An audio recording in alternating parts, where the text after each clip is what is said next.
আসসালামু আলাইকুম everyone, job circular today YouTube চ্যানেলের পক্ষ থেকে সকলকে জানাচ্ছি শুভেচ্ছা। আশা করি সকলে ভালো আছেন। গৃহায়ন ভবন বা জাতীয় গৃহায়ন কর্তৃপক্ষের বিশাল সরকারি একটি চাকরির নোটিশ প্রকাশিত হয়েছে। এ সংক্রান্ত সকল বিষয়ে আপনাদের সাথে বিস্তারিত আলোচনা করব। এছাড়া কোন পদে কতজন নিয়োগ দেওয়া হবে, শিক্ষাগত যোগ্যতা কী কী লাগবে, কীভাবে আবেদন করবেন, SMS কীভাবে পাঠাবেন, টাকা কীভাবে জমা দিবেন, সমস্ত প্রসেস আমি বিস্তারিত আজকের ভিডিওতে আলোচনা করব। তো অবশ্যই আপনারা ভিডিওটি না টেনে সম্পূর্ণ ভিডিওটি দেখবেন। তাহলে চলুন মূল ভিডিওটি শুরু করা যাক। তো নোটিশটি 7/4/2025 প্রকাশিত হয়েছে। তো এখানে প্রথম যে পদটি রয়েছে সেটা হচ্ছে সহকারী স্থপতি। এখানে একজন নিয়োগ দেওয়া হবে। স্বীকৃত বিশ্ববিদ্যালয় হতে স্থাপত্য অনন্য দ্বিতীয় শ্রেণীর স্নাতক ডিগ্রিধারী হলে আপনারা আবেদন করতে পারবেন। 2 নম্বর রয়েছে সহকারী পরিচালক। এখানে 2 জন নিয়োগ দেওয়া হবে। স্বীকৃত বিশ্ববিদ্যালয় হতে অনন্য প্রথম শ্রেণীর স্নাতকোত্তর ডিগ্রি অথবা দ্বিতীয় শ্রেণীর সম্মানসহ দ্বিতীয় শ্রেণীর স্নাতকোত্তর ডিগ্রি থাকলে আপনারা আবেদন করতে পারবেন। 3 নম্বর হচ্ছে সহকারী প্রকৌশলী। এখানে 5 জন নিয়োগ দেওয়া হবে। স্বীকৃত বিশ্ববিদ্যালয় হতে প্রকৌশলের দ্বিতীয় শ্রেণীর স্নাতক ডিগ্রি থাকলে আপনারা আবেদন করতে পারছেন। 4 নম্বর হচ্ছে উপসহকারী প্রকৌশলী সিভিল। এখানে 6 জন নিয়োগ দেওয়া হবে।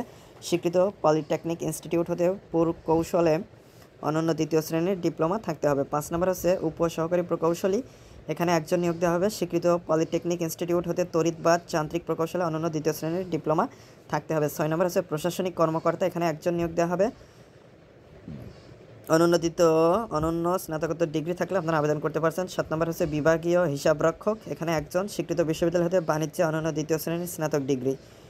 8 নম্বর হচ্ছে ব্যক্তিগত সহকারী কাম কম্পিউটার অপারেটর। এখানে 5 জন নিয়োগ দেওয়া হবে। স্বীকৃত বিশ্ববিদ্যালয়তে অনন্য স্নাতক ডিগ্রি সহ computer data entry operator fundamental course certificate এবং বাংলা ও ইংরেজি শর্ট হ্যান্ডে প্রতি মিনিটে নির্ভুল গতি যথাক্রমে 50 ও 80 শব্দ এবং কম্পিউটারে বাংলা ইংরেজি টাইপিংয়ে গতি প্রতি মিনিটে 30 এবং 40 শব্দের নির্ভুল গতি থাকতে হবে। 9 নম্বর হচ্ছে অডিটর। এখানে একজন নিয়োগ দেওয়া হবে। 10 নম্বর ড্রাফটসম্যান। এখানে 3 জন। অফিস সহকারী কাম ডাটা এন্ট্রি অপারেটর গ্রেড 16 অনুযায়ী বেতন স্কেল থাকবে। এখানে মোট 17 জন নিয়োগ দেওয়া হবে। স্বীকৃত বোর্ড হতে উচ্চ মাধ্যমিক সার্টিফিকেট বা সমানের পরীক্ষায় দ্বিতীয় বিভাগে উত্তীর্ণ এবং কম্পিউটারে ফান্ডামেন্টাল কোর্স সহ কম্পিউটারে বাংলা ও ইংরেজি টাইপিংয়ে প্রতি মিনিটে যথাক্রমে 30 ও 40 শব্দের নির্ভুল গতি থাকতে হবে। 12 নম্বর হচ্ছে হিসাব সহকারী। এখানে 5 জন নিয়োগ দেওয়া হবে। এখানেও শিক্ষাগত যোগ্যতা সেম। 13 নম্বর হচ্ছে ভার্টিক্যাল ট্রান্সপোর্ট অ্যাটেন্ডেন্ট VTA। এখানে 2 জন নিয়োগ দেওয়া হবে। স্বীকৃত বোর্ড হতে উচ্চ মাধ্যমিক সার্টিফিকেট বা সমানের পরীক্ষা উত্তীর্ণ হলে আবেদন করতে পারছেন। 14 নম্বর হচ্ছে জুনিয়র অডিটর। এখানে 2 জন নিয়োগ দেওয়া হবে। স্বীকৃত বোর্ড হতে বাণিজ্য বিভাগে উচ্চ মাধ্যমিক সার্টিফিকেট পরীক্ষা অনন্য দ্বিতীয় বিভাগে উত্তীর্ণ এবং কম্পিউটারে ফান্ডামেন্টাল কোর্সে সহ কম্পিউটারে বাংলা ইংরেজি টাইপিংয়ে প্রতি মিনিটে যথাক্রমে 30 ও 40 শব্দের গতি নির্ভুল গতি থাকতে হবে। ড্রাইভার হিসেবে 3 জন নিয়োগ দেওয়া হবে। 8ম শ্রেণী উত্তীর্ণ এবং হালকা ও ভারী যানবাহন চালানোর বৈধ লাইসেন্স সহ 3 বছরের বাস্তব অভিজ্ঞতা থাকতে হবে। 16 নম্বর হচ্ছে সেইনম্যান। এখানে একজন নিয়োগ দেওয়া হবে। 8ম শ্রেণী উত্তীর্ণ সহ সংশ্লিষ্ট ক্ষেত্রে বাস্তব অভিজ্ঞতা থাকতে হবে। 17 নম্বর হচ্ছে MLS। এখানে 12 জন নিয়োগ দেওয়া হবে। 8ম শ্রেণী উত্তীর্ণ হলে আবেদন করতে পারছেন। 18 নম্বর হচ্ছে গার্ড।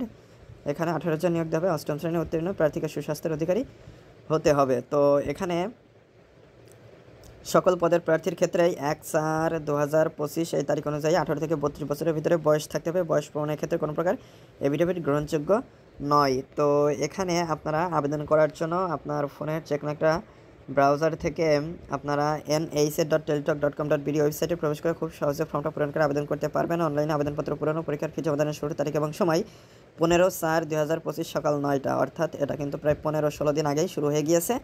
তো এখন এটা চলবে 14/5/2025 বিকাল 5টা পর্যন্ত, অর্থাৎ এখনও প্রায় আপনারা 15-16 দিন সময় পাচ্ছেন। তো উক্ত সময়সীমার মধ্যে ইউজার আইডি প্রাপ্ত প্রার্থীগণ অনলাইন আবেদনপত্র সাবমিটের সময় থেকে পরবর্তী 72 ঘন্টার মধ্যে SMS পরীক্ষার ফি জমা দিতে পারবেন। তো অনলাইনে আবেদনপত্রে আপনারা ফর্মটা সাবমিট করার পূর্বে একটা রঙিন ছবি প্রয়োজন পড়বে, যার দৈর্ঘ্য 300 এবং প্রস্থ 300 পিক্সেল এবং এখানে স্বাক্ষরের দৈর্ঘ্য 300 এবং প্রস্থ 80 পিক্সেল স্ক্যান করে নির্ধারিত স্থানে আপলোড করতে হবে। ছবির সাইজ সর্বোচ্চ 100 কিলোবাইট এবং স্বাক্ষরের সাইজ সর্বোচ্চ 60 কিলোবাইট হতে হবে। এর বেশি হলে আপনারা কিন্তু আপলোড করতে পারবেন না এবং আপনাদের ফর্মটা সাবমিটও করতে পারবেন না। তো এগুলো খুব সহজে নিজেরা মোবাইলের মাধ্যমে তৈরি করে নেওয়া যায়। আপনারা যদি না পারেন কম্পিউটার দোকানে গিয়ে প্রফেশনালভাবে খুব সহজেই তাদের কাছ থেকে অল্প টাকা ব্যয় করে তৈরি করে নিতে পারবেন। তো আপনাদের এই কাজগুলো হয়ে গেলে SMS করার মাধ্যমে টাকা জমা দিতে হবে। SMS করার জন্য প্রথম SMSটা আপনার মেসেজ অপশনে গিয়ে NHS সবগুলো বড় হাতের অক্ষর স্পেস দিয়ে ইউজার আইডি লিখবেন, তারপরে 16222 নম্বরে সেন্ড করে দেবেন। এরপরে দ্বিতীয় SMSটা করার জন্য NHS স্পেস ইয়েস লিখবেন, তারপরে পিন নাম্বার দিয়ে 16222 নম্বরে সেন্ড করে দেবেন।